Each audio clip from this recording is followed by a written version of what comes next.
so-called Assyrian hawker is as undesirable as Johnny Chinaman himself. They do not lead sanitary lives. They are not a moral people. They are lazy. They are not a civilised people. And in no sense are they a desirable people.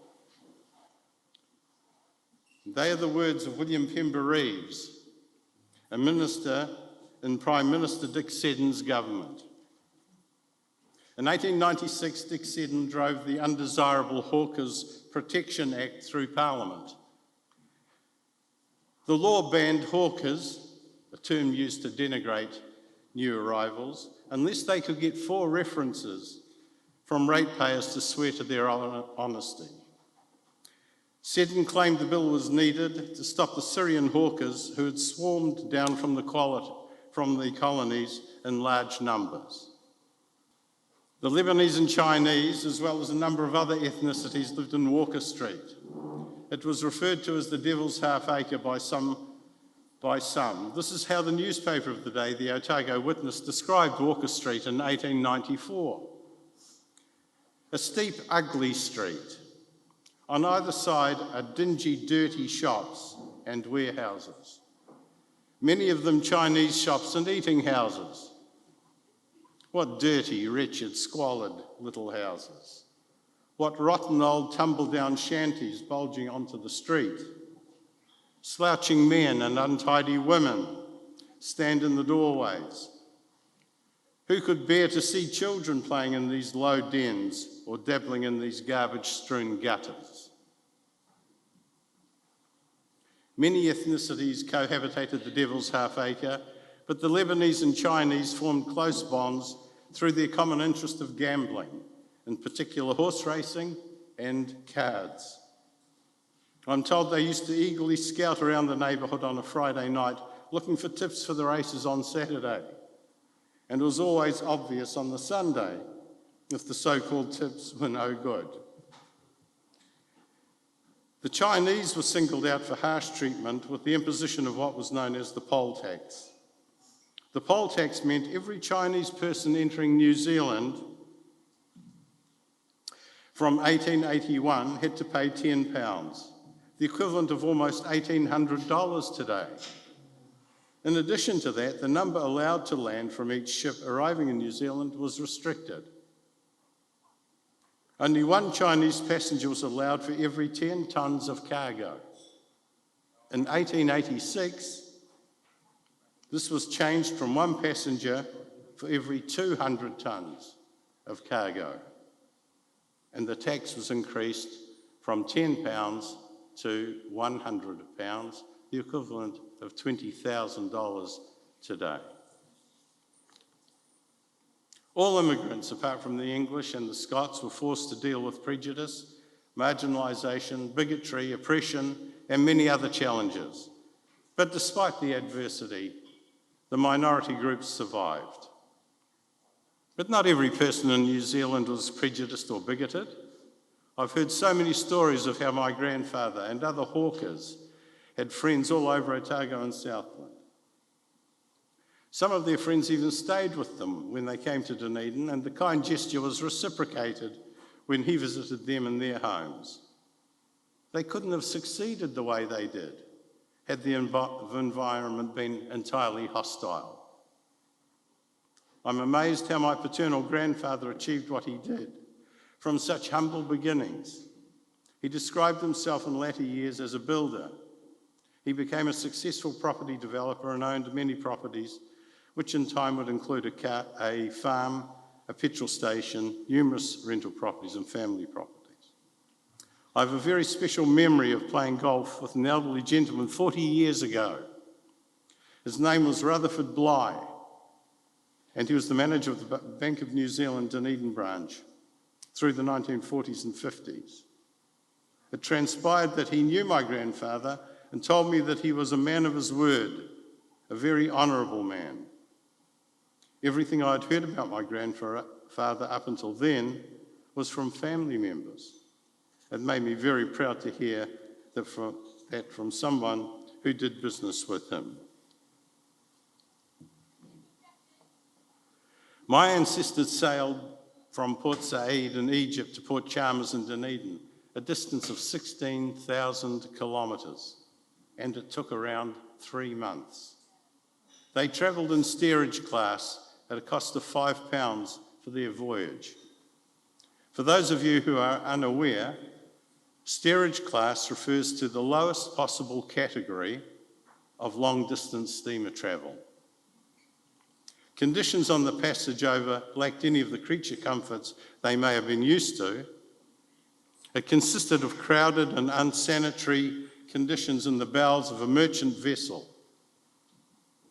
They were only allowed onto the deck of the ship once a day, conditions permitting. For anybody who has ever experienced motion sickness, can you imagine what an eternity that 3 months would have felt like? Not to mention the physical, mental and emotional states of the passengers. Between 1880 and the start of World War I, 350,000 people left Lebanon.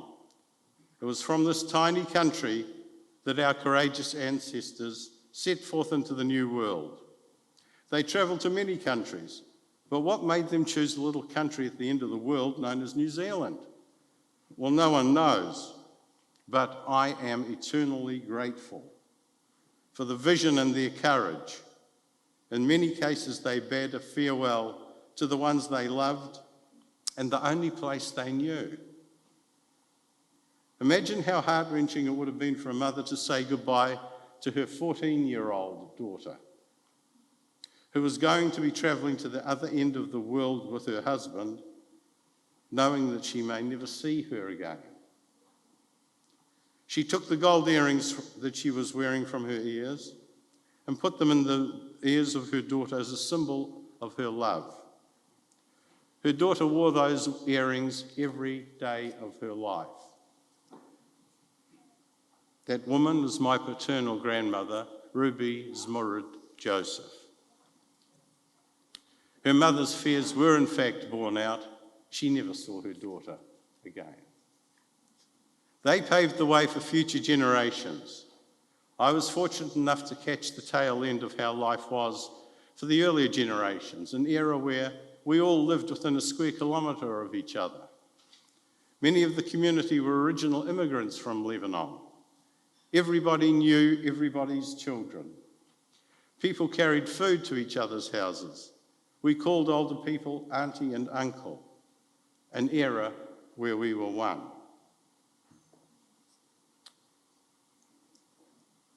These are some of the photos of Walker Street, the Devil's Half Acre.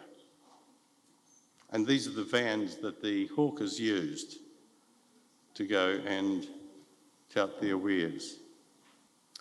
By comparison with that bygone era, the Kiwi and Lebanese cultures are now pretty much integrated.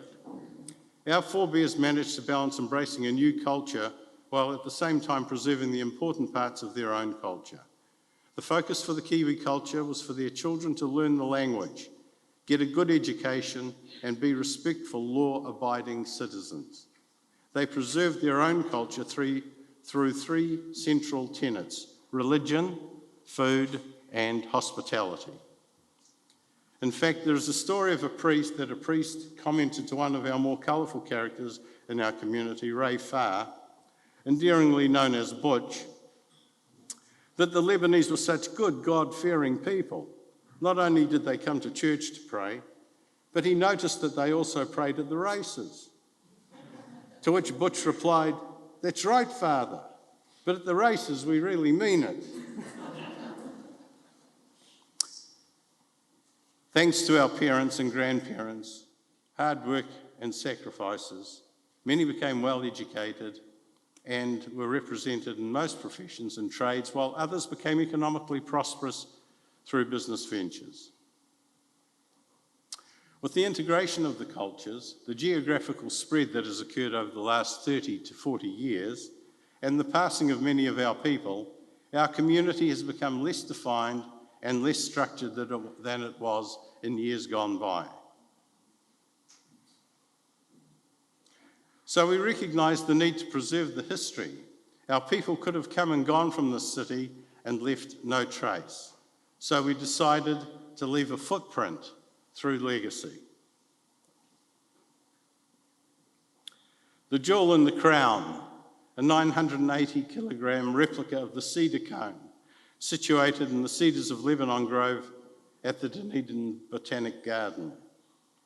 Just as the cone is an offshoot of the mighty cedar, it also serves as a symbol for the diaspora of our forebears, both of which share a common lineage to Lebanon.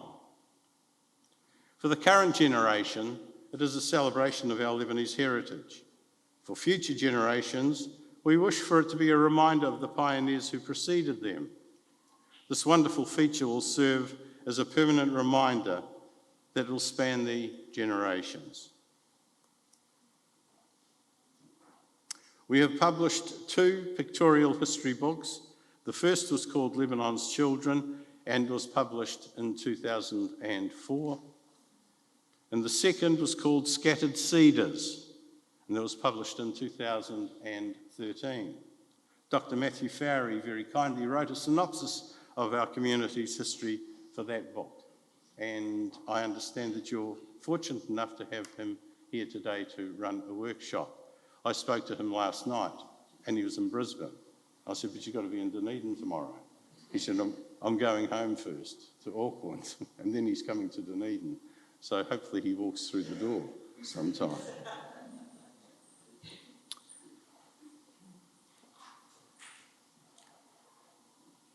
The Dunedin Lebanese Community Digitisation Centre is located in the Dunedin Public Library. Over the years, we've spent a lot of time gathering and recording our history, the history of our community, so the next logical step was to ensure that it was preserved permanently, and that is what the Digitisation Centre has made possible. In addition, we have oral histories housed in a number of libraries around the country, including the National Library in Wellington, street plaques, and other reminders as part of our legacy. Every Lebanon Independence Day on the 22nd of November, the Lebanese flag is flown from the Dunedin Civic Centre balcony that you can see there. I believe legacy is important. It's a footprint. It's something that we leave behind. It's evidence of achievement. So I ask you, what does attending this conference mean to you? What will you do with what you hear and the people you meet? We may judge ourselves by our intentions, but others will judge us by our actions. I've often heard the phrase, embrace diversity. I understand what that means and the intention behind it, but the word diversity is an imposed word that suggests separateness, dissimilarity, divergence. I invite you to think about it from another perspective, convergence. If you use the metaphor of an orchestra to think of your communities, an orchestra comprises many parts, all of which create an agreed sound. Each member plays her or his unique instrument. They're all playing off the same music sheet.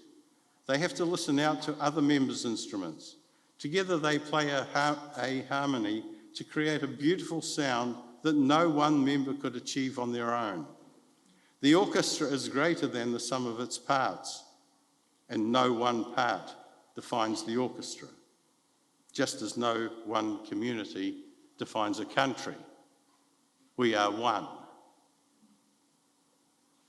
As with the orchestra, it follows that we are able to achieve so much more with the support of others than through individual effort, especially when we are united in a common vision. An inspirational vision that promises a preferred future, a future that you want and hope for you, your family, your community. A future that reflects your hopes, dreams, and aspirations. A future that creates your why. Why do you get out of bed of a morning? So I repeat, what does attending this conference mean to you? What will you do with what you hear and the people you meet? Many of you have already achieved great things. You've left your homelands and settled in another country. That takes huge courage, amongst so many other things. When I think of the situation in reverse, if it was me and my family, if we were forced to leave New Zealand and leave friends and loved ones behind, the very thought of that is terrifying to me. It would fill me with fear, but many of you and your forebears have already done that. Many of you have had to learn a new language. You've had to settle children into schools, try to find employment for yourselves. You've had to familiarise yourselves with new monetary system, and on and on and on. What you bring helps society to evolve. Evolution happens over thousands of years, but also daily, moment to moment. Everything you think, say, and do has the ability to evolve us. You've demonstrated on numerous occasions that you can conquer fear.